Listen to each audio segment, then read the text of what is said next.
Today we're talking about one of rock music's biggest what-ifs. What if Randy Rhoads hadn't died in that terrible plane crash in 1982? Would he have stayed with Ozzy Osbourne and kept making incredible music? The answer might surprise you because the truth is, Randy was already planning to leave. And once you hear the real reason, you might not believe it. Let's go back to where it all started. When Ozzy Osbourne first met Randy Rhoads, it was like magic. Ozzy said Randy was the most dedicated musician he had ever worked with. He didn't just like Randy's guitar playing, he actually fell in love with him as a person and as a player. They worked together in a special way. Ozzy would come up with melodies and Randy would create amazing guitar riffs to go with them.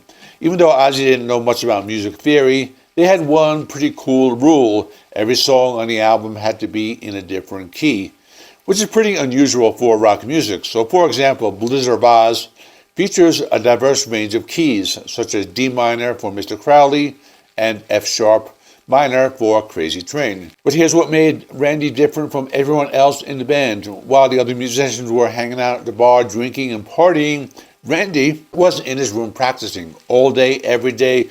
He wasn't just playing the same songs over and over. He was actually studying. When the band traveled to a new city, Randy would find guitar teachers and take lessons. Can you imagine that? He was already one of the best guitarists in rock music, and he was still taking lessons like a student. This should have been a clue about what is coming next. Everything seemed perfect on the outside. Ozzy and Randy were making hit albums. Fans loved them. They were becoming rock stars, but behind the scenes, things were falling apart. In early 1982, something happened that changed everything. Ozzy's management team came up with an idea. They wanted to record a live album of old Black Sabbath songs.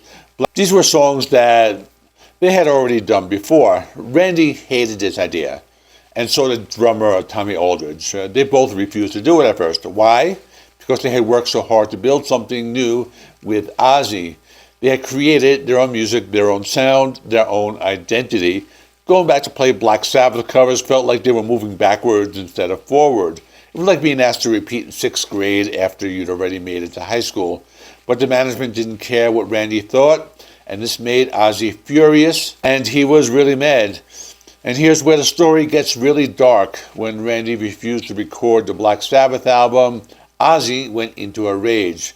His drinking, which was already bad to begin with, became even worse. Bass player Rudy Sarzo said that these were the worst drinking binges he had ever seen Ozzy go through. And Ozzy didn't just drink, he got mean and angry. On the tour bus, Ozzy would taunt Randy. He'd tell him other famous guitarists were ready to replace him. Names like Frank Zappa and Gary Moore. He was basically saying, "You're not special, I can replace you anytime I want." During one drunken episode, Ozzy even fired the entire band. Can you imagine working with someone who might fire you at any moment just because they got drunk? But it got even worse than that. Some people who were there say that Ozzy didn't just yell at Randy. They say he actually got violent. They claim Ozzy would punch Randy on the tour bus. Think about that for a second. Randy was this quiet, dedicated musician who just wanted to practice and get better at his craft. And instead of being in a peaceful environment where he could grow, he was trapped on a bus with someone who was spiraling out of control. Now here's the part that really explains why Randy could never have stayed. Because while all this chaos was happening, Randy had a completely different dream for his life. Randy didn't want to be a rock star. That's the crazy part. He was already famous. He was already playing stadiums. Fans worshipped him. But deep down, that's not what he wanted at all. What Randy really wanted was to go back to school. He wanted to get a master's degree in classical music at UCLA. His heart wasn't in rock and roll. His heart was in classical guitar, in music theory, and really understanding music at the deepest level. Both of Randy's parents had gone to UCLA. His mother, Dolores, had already started making phone calls to the university. She was helping him figure out how to enroll. This wasn't just a random idea. It was a real plan. Randy spent his time on tour differently than everyone else. While the band partied, he practiced classical music theory.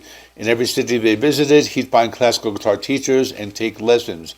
He was already living the life of a student, not a rock star, so Randy made a decision. He told Ozzy he was quitting the band. He explained he didn't want to be a rock and roller anymore. He wanted to be a true musician, studying at university, learning classical music properly. Ozzy was shocked. He couldn't believe it. He was baffled, confused, definitely not happy. Ozzy told Randy, "You could buy your own college by the time you're done if you keep doing this." He was basically saying, why would you give up all this money and fame to be a poor student? But Randy didn't care about the money. He had now made up his mind. So let's imagine for a moment that Randy hadn't died in a plane crash on March 19, 1982. Let's say he had lived. Would he have stayed with Ozzy? Absolutely not. And here's why. First, their goals were completely different. Ozzy wanted to be a rock star, tour the world, play big shows, and live that wild lifestyle. Randy wanted to sit in a quiet room and study music theory. Those two dreams can't exist together. Second, the environment was toxic. Randy was dealing with verbal abuse, possibly physical abuse, and constant chaos from Ozzy's drinking. Nobody can stay in that kind of situation forever, no matter how good the music is. Third, Randy was a true student at heart. He was the kind of person who was always trying to get better, always learning, always growing. He had already learned everything he could learn from playing rock music with Ozzy. The next level for him was formal education in classical music. And fourth, he had already told Ozzy he was leaving. His mother had already contacted UCLA. The plan was in motion. This wasn't a maybe someday dream. This was happening. On March 19, 1982, just one day after his final performance with Ozzy, Randy Rhoads died in a plane crash. He was only 25 years old. He never got to attend UCLA. He never got his master's degree. He never got to escape the chaos of the rock and roll lifestyle he had grown to hate. But here's what we know for certain. If that plane crash hadn't happened, Randy would have left anyway. Maybe it would have been 2 weeks later, maybe 2 months, but he was getting out. His bags were already packed. Figuratively speaking, his mind was made up. His future was planned. Sometimes we look back at history and wonder, what if Randy had lived? What amazing albums would Ozzy and Randy have made together? But the real question isn't what music they would have made together. The real question is, what would Randy have accomplished as a classical musician? What would he have created after years of formal study? How would he have changed music from that direction? We'll never know. And that's the real tragedy. Randy Rhoads was too good for the life he was living. He deserved a peaceful, focused academic life he dreamed of.